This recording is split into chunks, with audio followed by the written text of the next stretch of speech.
Olá, estamos começando o Café Consciência. Eu sou o André Zanfonato e esse é o primeiro programa de 2014.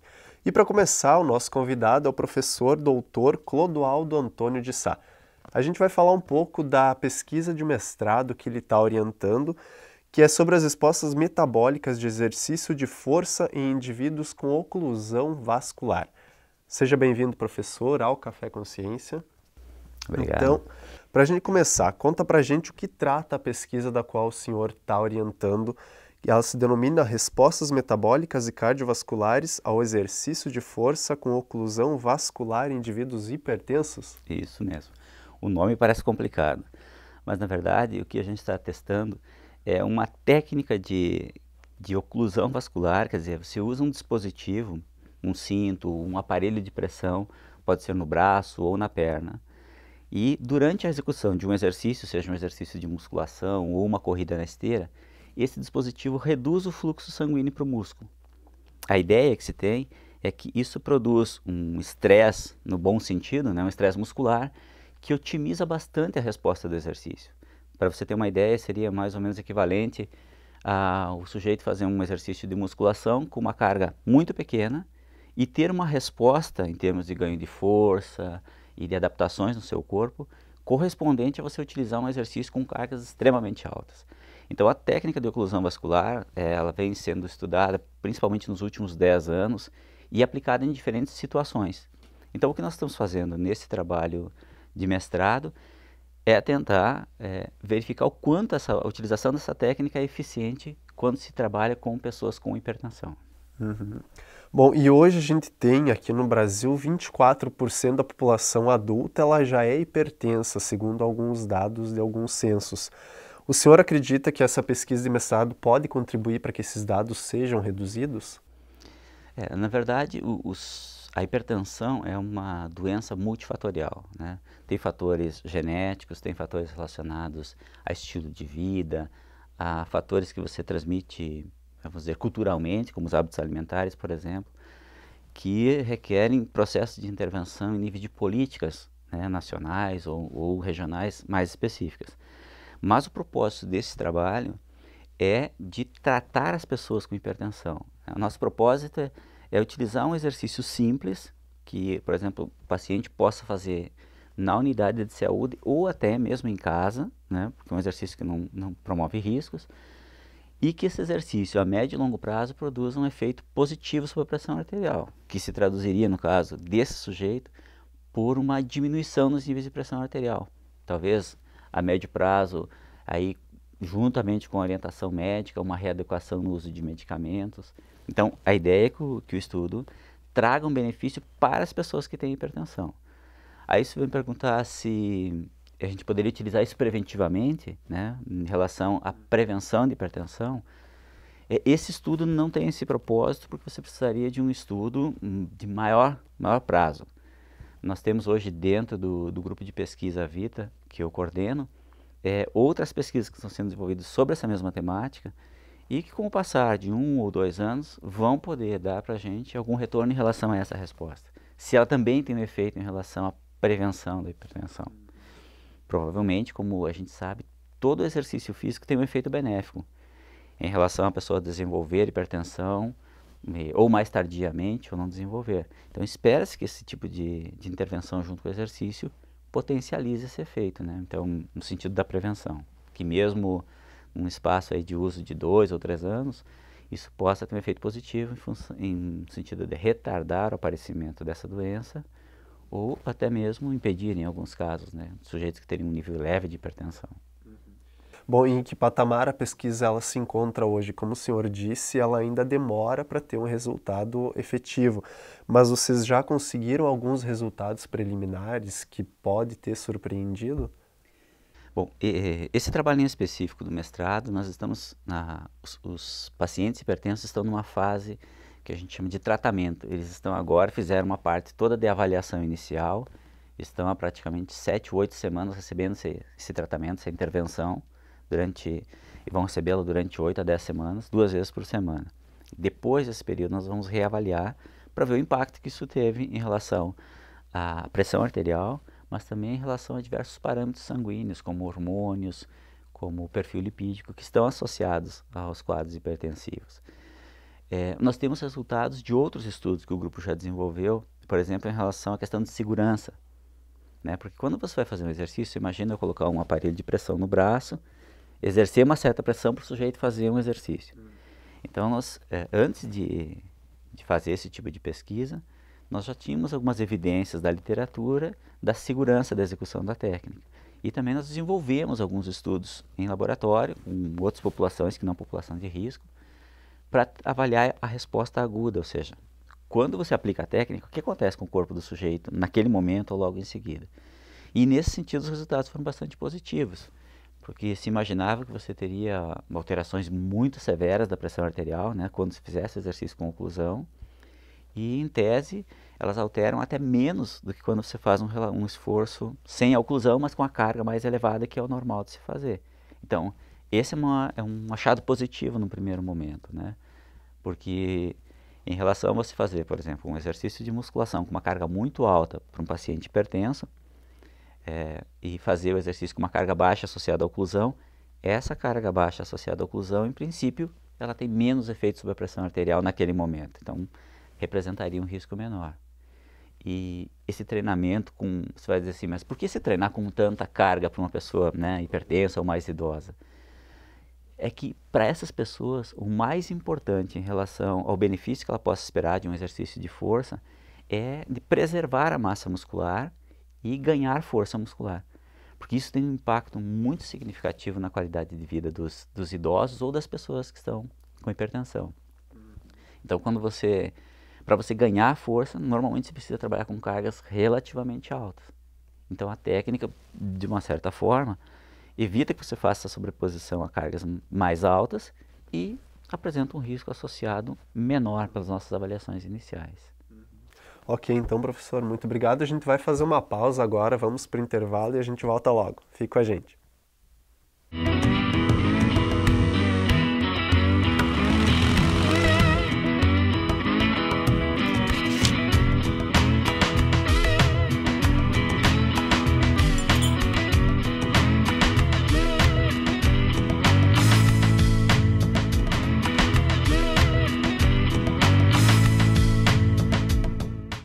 Olá, voltamos com o Café Consciência de hoje, que o convidado de hoje é o professor Clodoaldo de Sá. Nós conversamos sobre as respostas do esforço físico em indivíduos hipertensos. Então, professor, o que pode ser o principal condicionante para que as doenças cardiovasculares se desenvolvam? É motivo do meio que rodeiam as pessoas ou elas têm alguma parcela de participação nisso também? Bem, nessa área de estudos com doenças cardiovasculares em geral, e aí em relação à hipertensão, nós temos boas evidências científicas que demonstram que uma parcela das pessoas que desenvolvem doenças como a hipertensão, por exemplo, está associada a fatores genéticos. Então, são aqueles fatores que você transmite para os seus descendentes, para os seus filhos. Mas, no entanto, esses fatores eles podem ser, vamos dizer, exacerbados por alguns aspectos do estilo de vida que o sujeito tem. Então, alguns fatores como o hábito de fumar, por exemplo, o uso de bebidas alcoólicas, o fato de ter uma vida mais sedentária, uma alta ingestão de gordura na dieta, esses fatores podem fazer com que o quadro hipertensivo apareça às vezes mais precocemente ou mesmo com mais intensidade. Então, existem alguns fatores que são independentes do sujeito, né, que é a questão genética, por exemplo. O próprio sexo, os indivíduos do sexo masculino têm uma prevalência maior de hipertensão que o sexo feminino. Isso está associado a fatores mais protetivos que têm os hormônios femininos, por exemplo. E existe uma outra gama de fatores que não dependem necessariamente do indivíduo, né? Mas que ele pode controlar, que são esses fatores que a gente falou em relação à dieta, ao hábito de atividade física, enfim. Costuma-se dizer que são fatores que você pode evitar, mas na verdade eles estão muito mais associados ao padrão de vida, ao estilo de vida que você tem às vezes. Você imagina que você possa dizer assim, bom, para você se alimentar melhor, para você fazer uma atividade física, basta ter vontade. Mas para um grupo significativo da população isso não é bem verdade, porque você passa por uma rotina, sei lá, de 8 a 10 horas envolvida entre trabalho e deslocamento para o trabalho, muitas das pessoas ainda têm outras atividades depois que saem do trabalho. E hoje em dia, para você se envolver com um programa de atividade física, na maioria das vezes, você precisa estar fazendo isso numa academia, nem sempre as cidades têm espaço suficiente para você fazer isso. Então, esses fatores que dependem do sujeito, às vezes em grande parte não depende tanto assim, mas são fatores que interferem, sem dúvida, em relação ao surgimento e ao desenvolvimento da hipertensão. Uhum. E quais são os resultados esperados com essa pesquisa? Vocês pretendem ampliar ela para outras áreas da saúde? Como é que está funcionando isso? Bem, em relação aos resultados, no primeiro momento, a gente espera que, mesmo com a prática de um único exercício, com uma frequência baixa, entre 2 e 3 vezes por semana, os sujeitos possam ter como resposta, assim, num curto espaço de tempo ou num médio espaço de tempo, uma redução dos níveis de pressão arterial. Isso, para um paciente hipertenso, qualquer redução que não seja aquela advinda exclusivamente do uso de medicamentos, ela é muito bem-vinda, né? E nós pretendemos, por outro lado, utilizar essa técnica da oclusão vascular associada a outros tipos de exercício e avaliando outras condições patológicas. Temos um especial interesse em estudar o quanto essa técnica pode ser efetiva em relação a pacientes com Parkinson, por exemplo, no sentido de recuperar a força e ver que impacto isso tem sobre a coordenação do movimento. Temos alguns estudos pensados nessa linha também em relação a pacientes com Alzheimer. E aí depois, fora dessa linha mais clínica, tem toda uma outra área voltada à utilização dessa técnica na área de esportes, principalmente esportes de rendimento. Então, o grupo de pesquisa tem esse projeto como um dos seus pontos fortes e com desdobramentos possíveis em várias áreas. Então, as investigações, à medida que elas vão avançando, vão surgindo outras perguntas, né? A pesquisa caminha muito por esse viés. Você investiga um fenômeno, responde uma pergunta, surgem outras perguntas e daí vão surgindo outros projetos de pesquisa. Então, os resultados preliminares que nós tivemos em alguns ensaios que fizemos em laboratório são muito positivos.